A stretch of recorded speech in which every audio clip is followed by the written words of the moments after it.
I'll just do it down a step. Yeah. I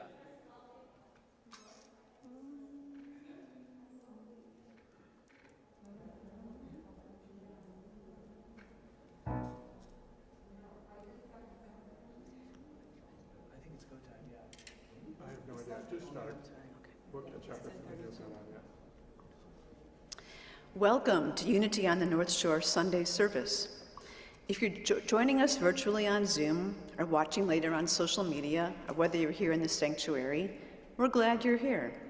I'm Pam DeFilio, your worship assistant, and Sharon Wood is our prayer chaplain today. Reverend Kurt is offering our lesson and meditation, and our wonderful musicians are Felina Bunn and Danny Bauer. Holy Presence, we know that in God we can never be separate. From love, from truth, from infinite intelligence and the source of all good. We gather here in this sacred time to open our hearts and minds to the one power and the one presence. We gratefully receive the energies of divine light and love pouring in and through us. And we affirm we are here this morning for a divine purpose. We trust that purpose is now being fulfilled, for we know we are now in the presence of pure being, immersed in the Holy Spirit of life, love, and wisdom. And so it is. Amen.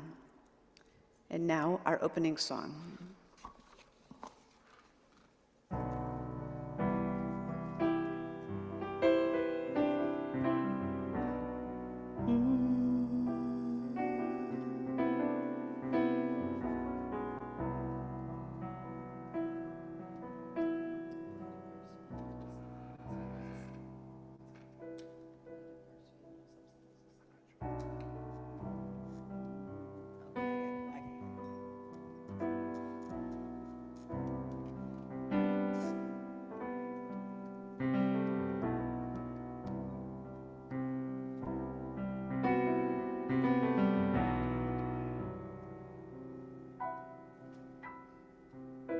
Never be afraid to love. Never be afraid to just be. Cast away the chains of doubt. Have the courage to be free. Don't cloud your eyes with others' lies. See only what you want to see. Duplicate this simple truth. Have the courage to be free. Open your eyes, you can fly. Open your eyes, you can fly. You can fly. You can fly.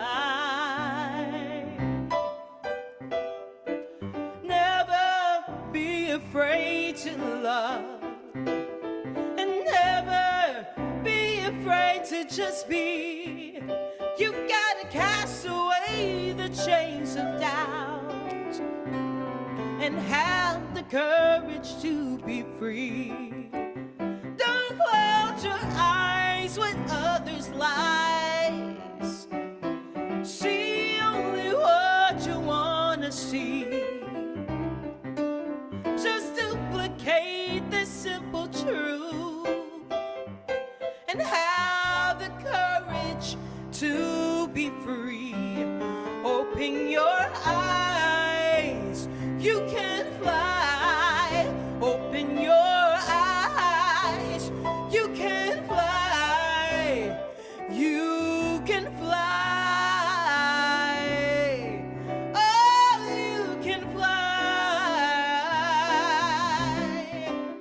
Open your eyes, you can fly. Open your eyes, you can fly.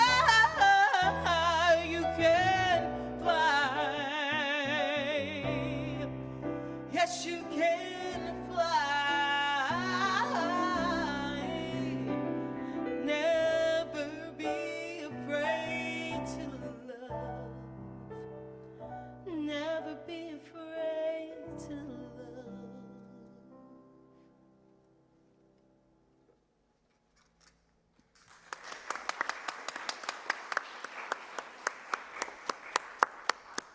Thank you, that was awesome.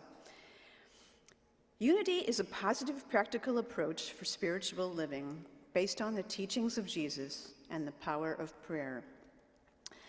We believe there's truth and beauty in every spiritual tradition, and we honor the many paths to the one God. Wherever you are on your journey of faith, please know that you're welcome here. Our purpose is to create a safe space where people are empowered to take risks and live their deepest truth. If this is your first Sunday with us, we offer a loving welcome. Many of us were surprised to learn that there was a spiritual community that thought and believed the same things we did. And when we first came here, it felt like coming home. It did for me. We hope your experience this morning is powerful and that you'll return. And if it is your first time, please complete a guest card in our Welcome Center in the back of the sanctuary. And please, let's join Felina and Danny in one more song.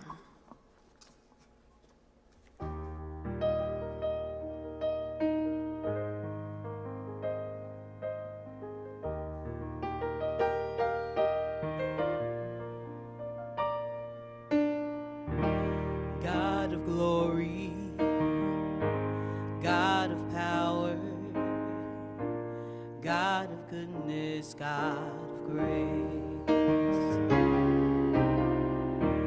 God of wisdom, God of love, God of life transcending time and space. God in me, God in me, God of glory, God of power, God of goodness, God of grace, God of wisdom, God of love, God of life transcending time and space. God in me, God in me, God in me, God in me.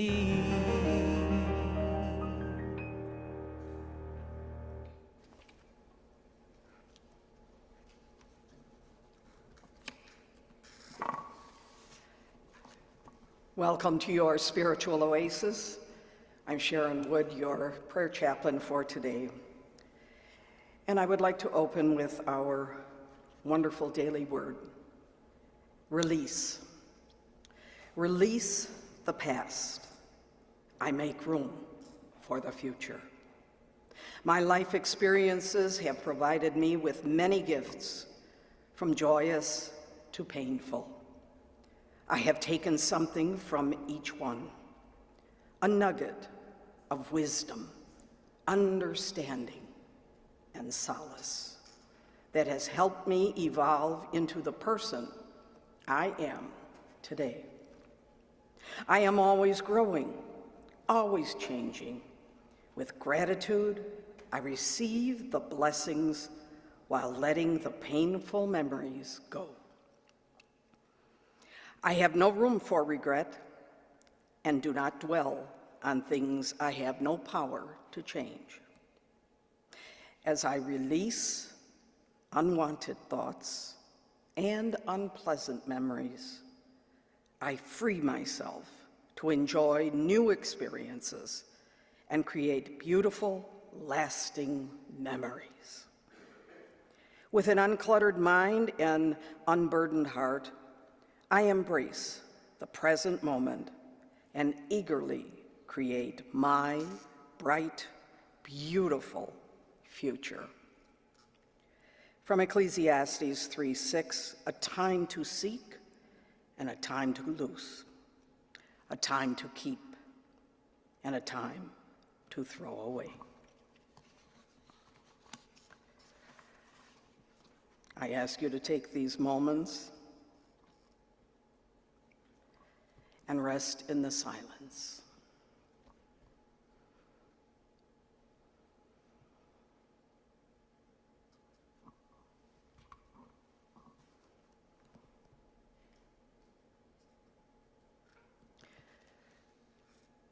Special message I have for you today comes from Rabbi Dovber Pinson. To be in exile means that we are disconnected from the ground of our being.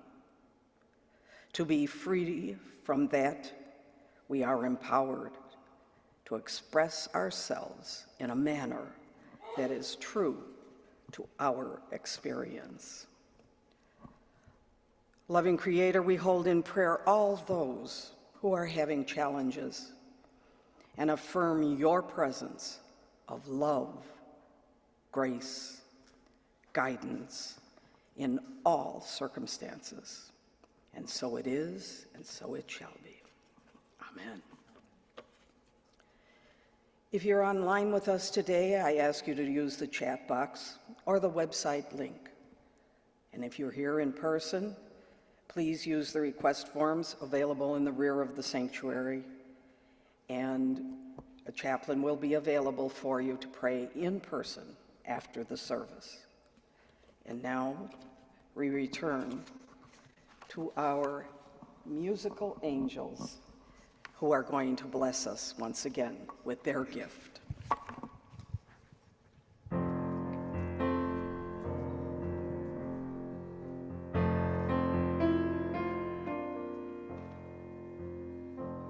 Rows and flows of angel hair and ice cream castles in the air and feather canyons everywhere.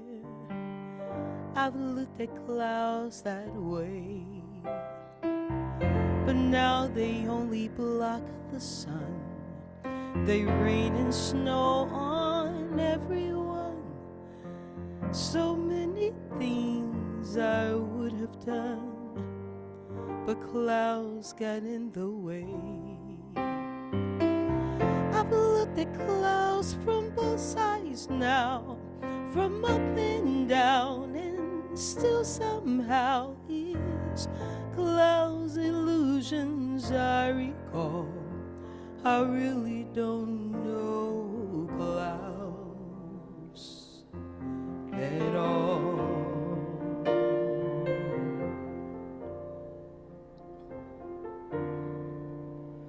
Moons and Junes and Ferris wheels, the dizzy dancing way you feel as every fairy tale comes real.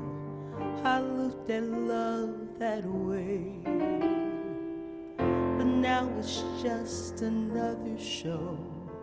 You leave them laughing when you go, and if you care, don't let them know. Don't give yourself away. I looked at love from both sides now, from give and take, and still somehow it's love's illusions I recall. I really don't know love at all.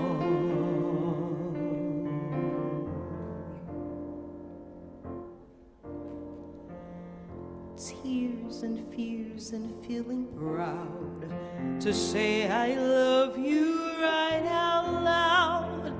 Dreams and schemes and circus crowds, I've looked at life that way. But now old friends are acting strange. They shake their heads, they claim I've changed.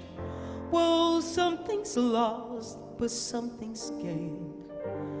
I'm in love every day. I've looked at life from both sides now, from win and lose, and still somehow is life's illusions I recall. I really don't know life it all.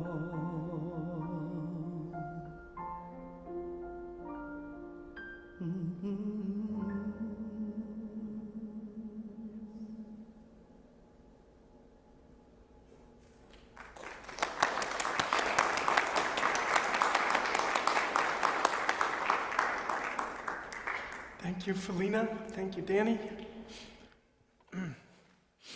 It's August, so I'm starting a new series this month. And I was really excited about this series when I came up with the idea. I'm going to read to you the little blurb I came up with. The series is called Embracing the Unknown. And I was feeling really optimistic when I had written this. There's a great comfort in knowing what lies around the bend of life's twists and turns. But the truth is, the more certain we are of our knowing, the more our ability to recognize unseen blessings is impaired. In August, we'll explore the gifts that arise from the unknown and practice dancing in the possibilities of uncertainty. Do you love that? Practice dancing in the possibilities of uncertainty. And then I heard Joni Mitchell sing that song at the Newport Folk Festival. And it got me going down a whole different trajectory, right? Certainly it's wonderful to be dancing in possibilities and open and mindful of opportunities that might arise for us when we're moving into places where we don't know what's happening next. But I think more profoundly, there's a more nuanced approach, right? It's not all dancing. There's a certain capacity for openness when we allow ourselves to feel the fullness of moving into a place of uncertainty, of not knowing what comes next, of that kind of emptiness, of that even maybe fears that arise. And it's only by being present to all of it that we really find ourselves free enough to experience the kind of, at least I hope you did, the kind of beautiful transformation that I think that song speaks to. And thank you, Felina. I know it was a lot to ask when, I don't know who all have seen the Joni Mitchell version of that. It's everywhere on Facebook and YouTube. But the story behind Joni's sort of moving into that is amazing as well. Joni Mitchell suffered, this is several years ago, a pretty severe stroke. And she basically had to relearn how to do everything, to sit up in bed, to walk, to use her voice, to sing. She watched videos of herself playing guitar to teach herself to play guitar again. And the only way that she would concede to doing a public appearance like she did recently, she's only been doing stuff in her home for the last few years, was if she could do it well. And with Brandy Carlisle, a good friend who'd sort of walked through her in this journey, she felt that she had. There was an interview with CBS Morning News, and she was just very confident, not in a braggy, show-offy way, but just very confident of she had done it, and she had done it well. So Felina, thank you for when that's sort of in the zeitgeist, and your and Danny's version was every bit as moving for me as Joni Mitchell, so I appreciate you taking that on. So her story sort of speaks to the silver linings that arise as we're present to the fullness of our life experiences. But I think it also speaks to that deeper space of being available to the challenges that might arise along the way and to being present to those. Because our tendency is to shrink from them. Or in Unity, I think we have a tendency to really downplay those. We'll sort of ignore those or brush them aside or kind of pretend they're not there and suppress them. And that really doesn't give us the depth of perception about our own strengths, about the possibilities to connect with others, that being fully present to how changes are manifesting for us. The biblical example that I think speaks to this idea of moving into the unknown, that's kind of classic, is that of the Israelites. Once they have been freed from Egyptian slavery, right? Moses is leading them out into the wilderness. And there's a certain probably exhilaration that they're feeling at having finally be free of those bonds of the Egyptians. And they've crossed the Red Sea and seen the Egyptian army sort of demolished, decimated by the Red Sea. And they've made this escape. And yet, just on the other side of the Red Sea, the experience sort of dawns on them that this ain't all great, right? They don't really know where they're going. They know that there's this promised land ahead for them. They know that there's something off in the future. But in the moment, there's some discomfort. There's There's a lot of grumbling. Soon after they receive manna from heaven, right? The sustenance that they need to stay alive, and they start complaining because it's a boring meal. There is that space in us that also benefits from living into the fullness of those experiences, right? We too can get caught up in sort of the criticisms that we might have about how our lives are unfolding or what the circumstances are around us, and that's part of the experience. And to sort of deny it, to pretend it's not, I think sets us up for not really developing the strength and the resilience that's required to really move through challenging times and unknown times in a way that really allows us to transform and transcend them in a greater way. Yeah. I think it's also interesting that in the journey through the desert, 40 years they're wandering in the desert, and in that journey, Moses, the leader, who was fairly reluctant, he had his own sort of periods of whining to God about how the trip was going. But Moses doesn't make it to the promised land. And I think that speaks to what the song suggested. Something's lost and something's gained, right? As we move in to the next iteration of whatever it is that life's unfolding for us, there's a part of us that can't move on. There's a part of us that must die to that past in order for the new to emerge. The fullness of that experience is so crucial to really developing the resilience and the strength to be able to demonstrate the spiritual capacities that we were born to really transform. I really believe that each of us was put here on this planet at this time to be a part of connecting at a deeper level, to be a part of growing in our own consciousness and actually growing in the sort of energetic, vibrational energies that will move the planet in a more positive direction. Each of us has that within us. And yet, the only way that we're really going to be able to step into that is to be in a space of growth, to be in a space of pushing beyond what's comfortable, present to the fullness of that experience, and then allowing it to sort of inform how we move forward. There's a wonderful behavioral scientist. Her name is Maya Shankar. I just found her. She's got a podcast about change that's won a couple of awards. But she has this beautiful way of kind of defining why it is that we get stuck in those places. She's a scientist. She's not really particularly spiritual, but I think in her science, as she speaks through this process, all of it speaks to the same stuff that we go through as we start to embrace the changes in our lives and the reasons that we run up against the resistance. The first that she suggests is that one of the ways is that we just don't like change. We don't like the unknown, and it's baked into our DNA. It's hardwired in us. And the example she brought up was there's a group of folks who were told that there's a small possibility that they're going to experience an electric shock during the course of this testing. And then the other group in this thing, they were told that there is a very high likelihood that they're going to experience the shock. And then they went and measured people's anxiety levels and the stress that they experienced by whatever, I don't know what signals. But the folks who didn't know if it was going to be happening, that low possibility, but that they might have, their stress levels were much higher than those who were on the other side of the equation and were pretty confident that they were going to experience the electrical shock, right? It's almost as though it speaks to this idea that we would rather know what's going to happen, even if it's painful, than live with that not knowing possibility, when is it going to happen, right? We are more comfortable sometimes in our painful stuff than we are taking a chance and living out beyond the edges. Or that's just part of the DNA that's baked into us.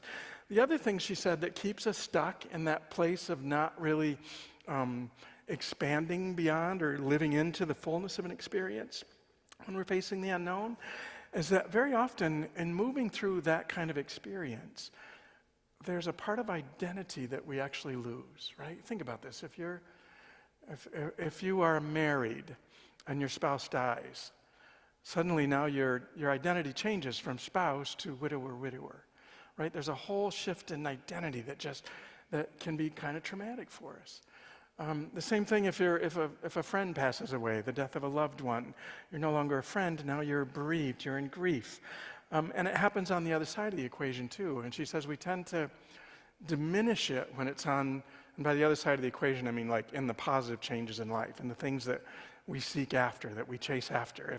If we get a promotion and we're moved into a new job with greater responsibilities and more money, like there's a part of our identity that used to be with this old piece. And as happy as we might be about the new opportunity and the new job, there is something lost. There are friendships that we developed, maybe with the old job, that now are no longer going to be there. There's a support system that we don't know about. And we tend to underestimate the impact of those moving forward, right? We tend to underestimate the fullness of that experience and how rich it can be. Pema Chodron also has a book about moving through change, and she has this wonderful model that's been very helpful to me. And it's really, I should have drawn it for you, but I didn't. I just got back from vacation, so excuse the shorts. And it's basically just 3 concentric circles, right? And in the center of the circle is what she terms our comfort zone. It's where we don't push up against things. We're just pretty happy and content to be right there. The next level out in the circle is called the growth or the learning area. Move out into that area. And then the furthest out from the circle is called extreme risk, the area where actually we're moved into a place that's actually traumatic for us. And sort of the sweet spot in that tends to be the live and growth. If we're really going to live into this promise that we have of being purposeful, of being an agent of creating positive change in the planet, of living into our full purpose, then we want to be living on that area of growth and learning as much as possible. And it's funny because she distributed a questionnaire to some classes. I'm sorry, there's something happening here with my wiring that's annoying. It's better. I'm back in my comfort zone with my wiring, so. So there's something that happens to us she sent out a questionnaire to her students, and the students replied back very frankly and found that their comfort zone, where they would go when they were stressed, tended to be things like Netflix. How can I can relate? Yeah? I'm a big one on Netflix. Or tended to be a trip to the refrigerator, right? Ice cream and bonbons, and that's where they go to comfort themselves. And what she suggests is that, there are nothing against movies or bonbons, right? Certainly there are times when a little bit of self-indulgence is a good thing, as self-care. But there comes a place where it becomes restrictive. If we continue to return to our comfort zone over and over and over again, what happens is that our resilience for moving out into that growth area actually shrinks, right? That center circle gets smaller and smaller and smaller. And the example she used I thought was wonderful, and tends to be like if you imagine someone who's getting on in years and they decide they're going to move into a gated community because they just don't feel safe, right? I mean, there are other reasons to move to a gated community, but one of them might be just fearful of the big wide world, right? And what tends to happen is that if we're stuck in that fearful mode, the fears tend to increase. And not only do we become fearful of those who are outside of the gates, but suddenly it's like, oh, the refrigerator's broken, I got to have a repairman in. Who can I trust? I don't really want anybody else in my space, in my home, right? So it shrinks. If we aren't in a space of expansion, then we're actually contracting. So the idea is to move out to those spaces in our own development and growth that we're actually beyond our comfort zone. We're living past what provides us with great comfort. Last week I spent at Abbey, the Gethsemane Abbey in Kentucky, Trappist, Kentucky. And it was just a beautiful time to kind of be in the silence and hang out with monks doing their chanting. And there were a few places where I was invited into kind of a positive experience of moving out of my comfort zone, right? I would get up every morning, and they own like 500 acres, this huge place that's mostly wilderness. And there are trails and maps with all the trails. And so every morning I would get up and go for a hike for 2 or 3 hours. And at first I kind of stuck to the very well-marked paths that were on the map. Some of them, they have a lot of man-made lakes, so there are like big, wide roads, not paved or anything, but so they can get equipment in, earth-moving equipment and maintain these dams. And so that's kind of where I hung out, because I kind of wanted to see, get the lay of the land, and that was sort of day one. And then on the map, the paths got a little smaller. They were little red dots, right? And those were numbered, so you kind of knew exactly where you were as you're on the path. I kind of knew how far I had to go. But then I noticed that there were these other trails, And once you're on the trail, there wasn't much marking other than to say, this way back to the Abbey, or this way is the scenic route. So I thought, scenic route, why not? Wow, I didn't anticipate that the climbs would be as steep. I mean, and sometimes hands and knees crawling up. And it had rained quite a lot, so the footing wasn't exactly sturdy, but it was definitely outside of my just comfortable out having to walk kind of hike. And wonderful. Because what I found also on the scenic route was they tended to climb up and you'd go along a ridge, or you would be on top of this mountain peak with these amazing views. For as far as as far as on the horizon as you could see, these gorgeous green mountains are part of the Appalachians down there. You could look down and see the Abbey, and far off in the distance, you could hear the bells ring every quarter hour. The monks would be down ringing the bells. And so by taking just that little opportunity to take the scenic route, rather than the sort of flatlands around the lakes, I was able to move into a space of great blessing. I'll definitely go back and I'll start on the scenic routes, I think, next time. But I would invite you to consider that as you move through sort of the invitations to check out the scenic routes, that don't be dismissive of them. Don't allow yourself to be limited or restricted by what would be the most comfortable path through a particular journey. Yeah. Let's see, what other ways to sort of move through. This is back to Maya Shankar then. One of the things that actually gave me some comfort. We're in the midst of a lot of change here. There's a lot of unknown that we're facing as a spiritual community. It feels to me like we've been through 40 years in the desert since the pandemic and all the ways in which being in spiritual community had changed. And we're still in the midst of that. And in addition, we're in the midst of looking for a new home, and we're in the midst of selling this one. And all of those have a lot of unknowns in them. And I understand that what I'm asking, or what leadership at Unity on the North Shore is asking of all of you, is that you sort of move beyond your comfort zones and kind of help us play and experiment with what spiritual community looks like. Kind of be open to new possibilities about what meeting together might look like, and where we might meet, and who we might invite in to join us. All of that is sort of the silver lining piece of it. And I'm also mindful that there's the letting go. There's the something lost and something gained. And to be available to the fullness of that experience, I think, actually helps us build resilience for moving into a brighter possibility with a greater level of strength and wisdom. So we're asking you into that, and have been for years. And I guess the comfort that I took from this notion that part of moving out of our comfort zones, or being able to continue to expand in our own personal growth and development and our own spiritual awakening, is to move into those places. And early on, just before the pandemic arose, the board did a bunch of work sort of with input and with mindfulness about what our community was called to and how we saw Spirit demonstrated in the lives of people who were really involved here. And we came up with this kind of purpose statement, was that we are here to equip and empower people to take risks and live their deepest truths. And what I read from Maya Shankar's piece, and since then we've heard some feedback that, well, some people are like, I'm really not into risk taking. I like to live where it's nice and secure and my footing's solid, right? So I was beginning to question whether or not that was really the identity of who we are.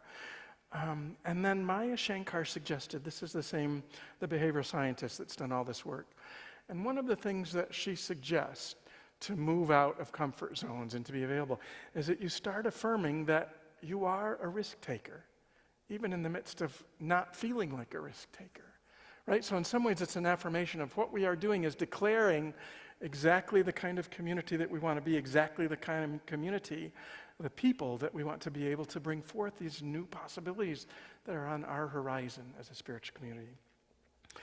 And I love that. So if I'm in a place, and I am too, I'm not as progressive as I would like to think sometimes, right? I can relate, but to claim that I'm a risk taker, to claim that part of what I enjoy is looking for new possibilities, to claim that part of what I like to do is begin to explore other possibilities and to be able to be a problem solver, all of those skills that require risk-taking, just to sort of hold open in mind that that's a part of my identity too, it actually becomes to be realized, right? We hold open that possibility, we affirm that's a part of who we are, and we actually open the door to stepping more fully into it. So that sort of validated the idea that, yeah, we are risk takers here at Unity on the North Shore. And we've seen it demonstrated in so many beautiful, beautiful ways. You know, people changed lives to be able to live out their dreams.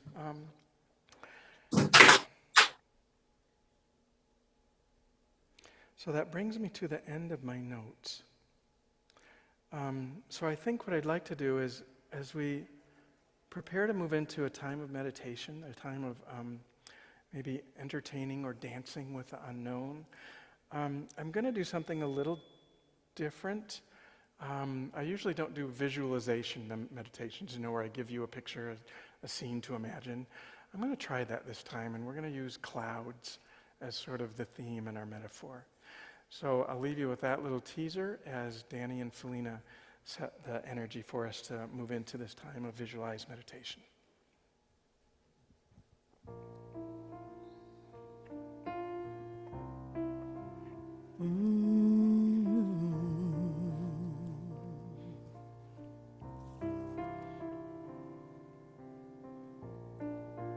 There is a light, a holy light.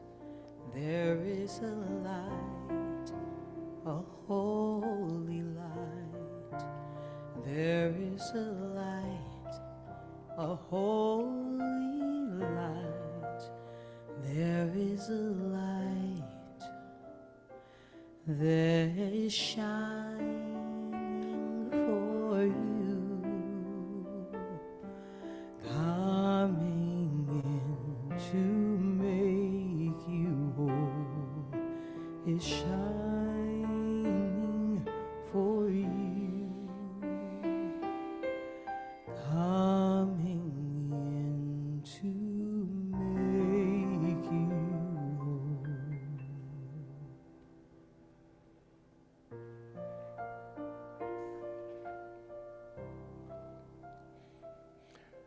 So I invite you to breathe deeply and close your eyes if you haven't already.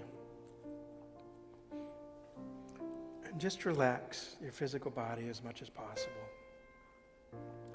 See if you can't discover a greater capacity for expansion. Fill your lungs.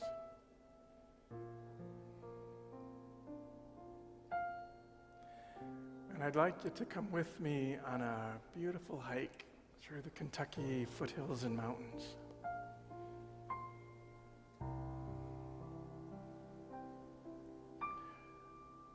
At the trailhead, the path is nice and wide.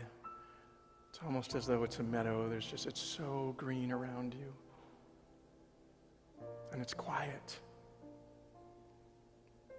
You can hear birds in the distance. You can hear bees. It's almost as though you can actually hear the butterflies' wings as they hover over a wildflower along the path as you begin walking up this wide, expansive green space.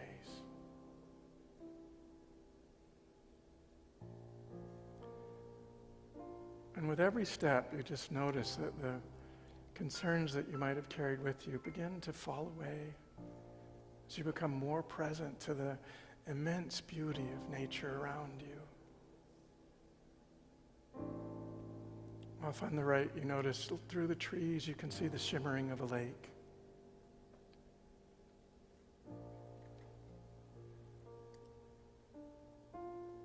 And you notice the calls of the bird changes as the waterfowl tend to take over where the birds of the sky were a moment ago.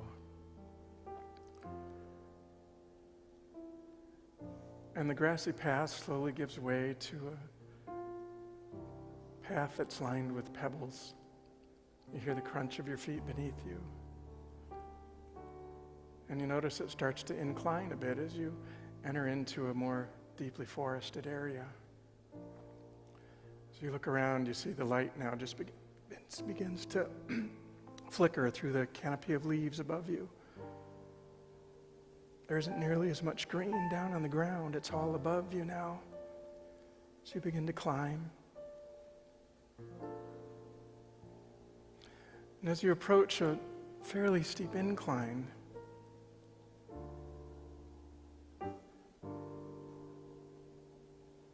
you notice that there's a cooling. You're on the shady side of this hill, this foothill. As you begin to climb, you notice the exertion. You're working a little harder, you're breathing a little harder. But with every step, you can see further around you, further into the woods. You notice a fawn just off in the distance staring back at you. And you take just a moment to send a silent blessing, to connect. As the fawn scampers away, you continue on up the slope. And as you reach a ridge, you look down and you see the small creek sort of moving between the two hills. You hear the rustling of the water. And your heart is just filled with a sense of gratitude for being in this place. Such beauty.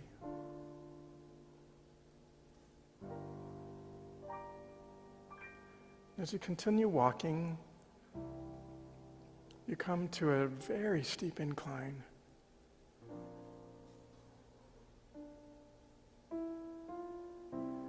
And yet, you're feeling so inspired and so enlightened that climb becomes easy. Sort of rises out of excitement to discover what's at the top. As you get closer to the top, you notice there's a clearing at the very top. This grassy knoll. The monks have constructed a cross here. And the whole hilltop is just covered with grassy green that's gently moving with the breezes. And so you lie down to rest, lying on your back, looking up at the sky. And you begin to notice the clouds are just huge, beautiful, puffy formations. And that these two are a reflection of what we hold in our hearts. You see familiar shapes. You see new shapes. As the clouds pass overhead, the shades within them turn. Where one was bright and puffy, the next one looks a little gray, like it could contain rain. And you start to recognize that these clouds are reflections of your human experience, your life. There are times when you're ebullient and light. There are times when your mood shifts and you're more moody and darkness. But what you begin to recognize is that just as these clouds are part of a much greater whole, an atmosphere that balances weather patterns and energies and gives shape to the earth, you too are part of something much greater than this physical body, these legs, these lungs that have carried you to this mountaintop. You too have a deep connection to something much greater than your physical being. You too touch the lives of others. You too bring an energetic vibration to the planet.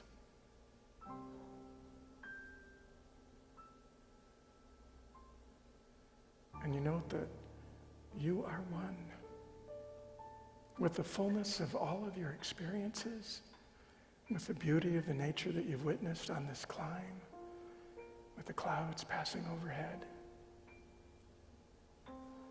So I invite you now to just rest in a moment of silence. and enjoy this sense of oneness, this sense of being in the quiet.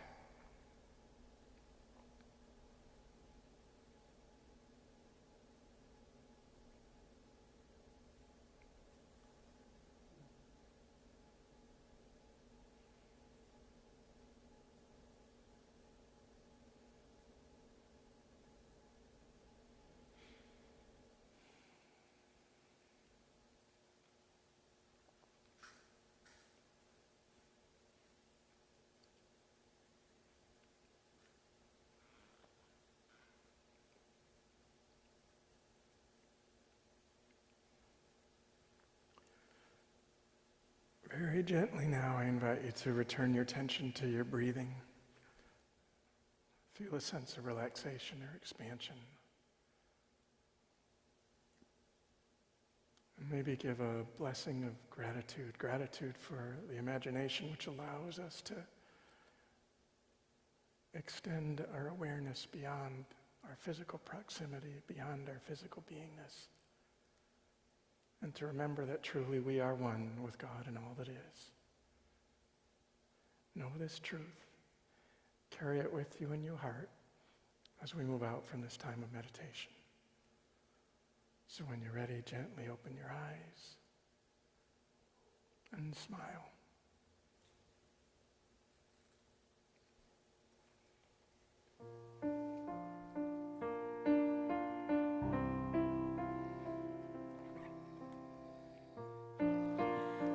There is a peace, a holy peace. There is a peace. There is a peace, a holy peace.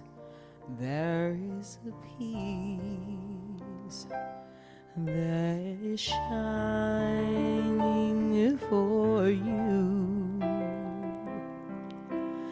coming in to make you whole, is shining for you, coming in to make you whole.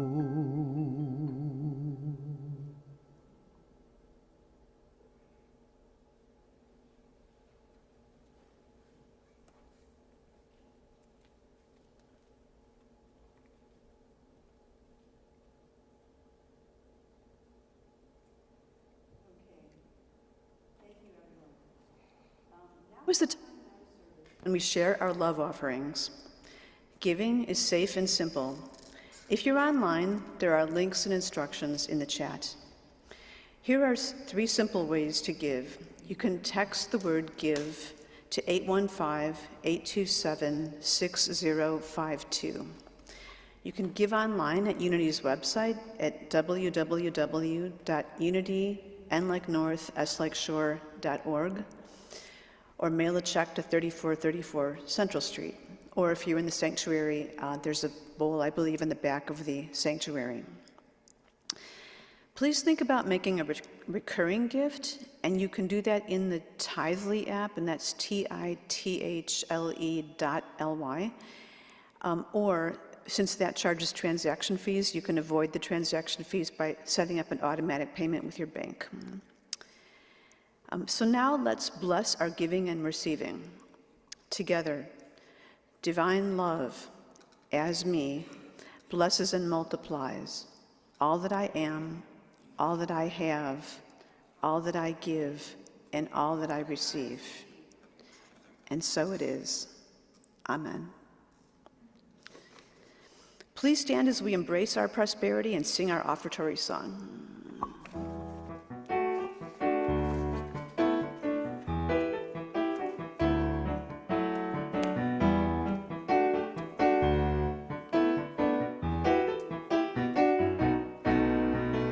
All that I need comes to me. All that I need comes to me. The light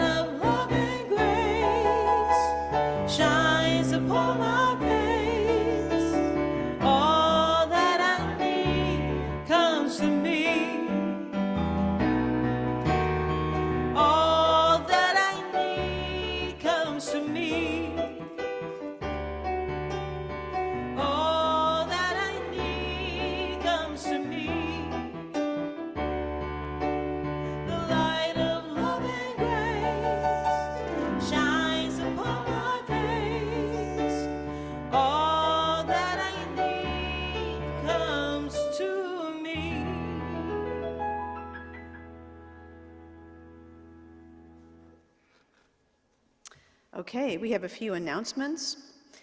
And that is, the first one is we have a memorial service for Ellen Thomas, one of our wonderful congregants who for many years was standing at the back as you would walk in, and she'd greet you and offer you a program. She was our head usher. She was a wonderful woman.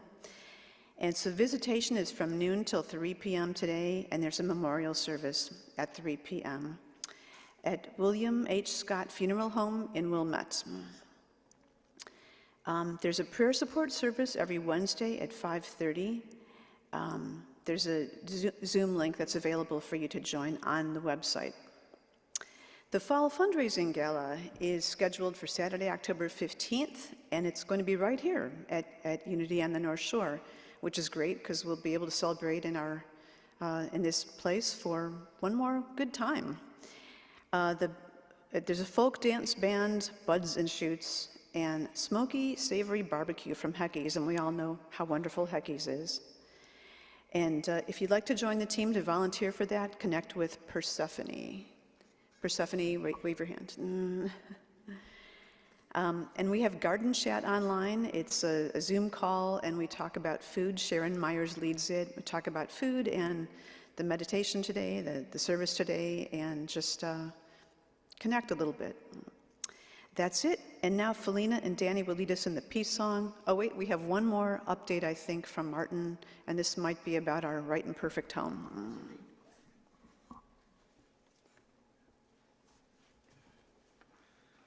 So good morning. To follow up on Reverend Kurt's message, let's start in our journey with the letting go, the selling of this house. And I want to say, first of all, though, that everything that is currently going on is available at a special section of our website. So you can, there's a Right and Perfect Home section of the website, so you can always update yourself there. I won't go through the whole details because we've done it many times before. We're selling to Kensington School, and those negotiations are well advanced. Currently, we're dealing with the issue of the easement, which allows our neighbours at the co-op to have access to the street. Yeah. The proposals have been worked out, and there is going to be a meeting for the village, the city, to approve this, and I believe that's going to happen this Wednesday. Yeah. So that's on track. On the gaining side, the site selection team has identified a very promising location, and as we've done before here, because of this, we need a most advantageous negotiating position. We're not at the moment revealing publicly what that is, but will, of course, when it becomes more ripe, be the subject of a public meeting for everybody in the congregation to get us acquainted with it and also to approve or disapprove of that. But the site selection team is sufficiently confident that they've asked the board to move forward on this site, and the board has submitted a non-binding letter of intent which declares that we're interested in this particular site. So the next thing to do is to do our due diligence to make sure that it's a site that we can afford, and to work out the finances of what it's going to cost us to move there, what it would cost us to make any changes we would need. And that doesn't mean, however, that the site selection team is stopping right there. They are also continuing to look at other possibilities and see if there's something which might be even better. But that's where we are right now, and we should be assured that the trustees and the site selection team are very mindful of the responsibility to be the steward of our resources here. And they hold it as a sacred trust. And they understand the obligations to the congregation and the generosity of our predecessors who've given us this wonderful place. So we continue to seek Spirit's guidance in this journey, and your support in prayers are very welcome. Thank you.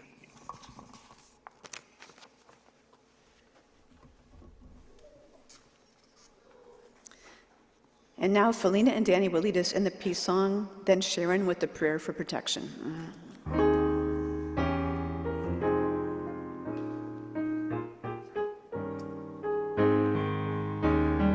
Let there be peace on earth, and let it begin with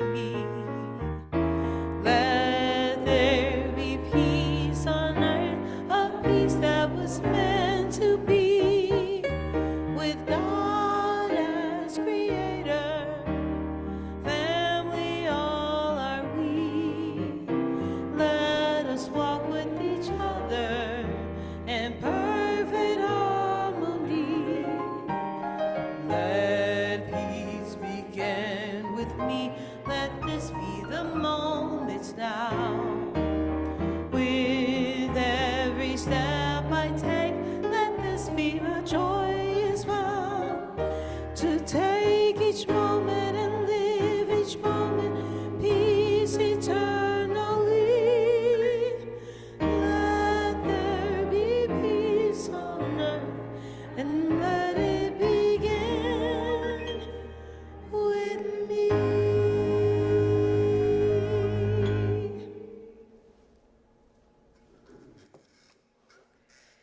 And now we'll close with our prayer for protection.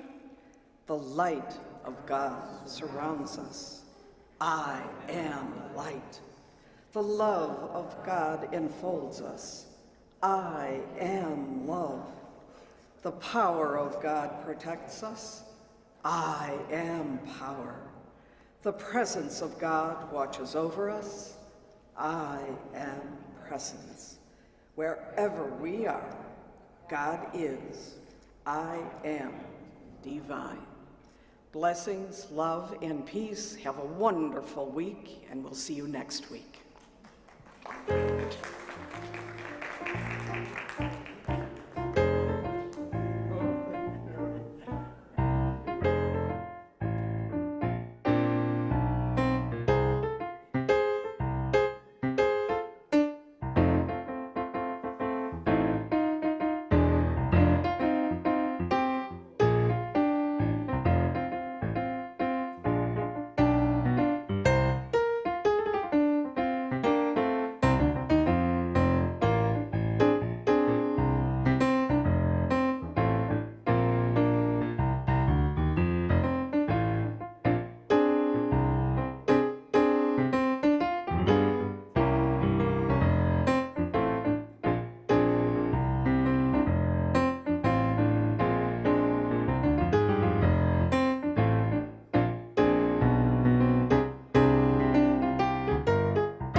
Oh, Danica. Go, Dan.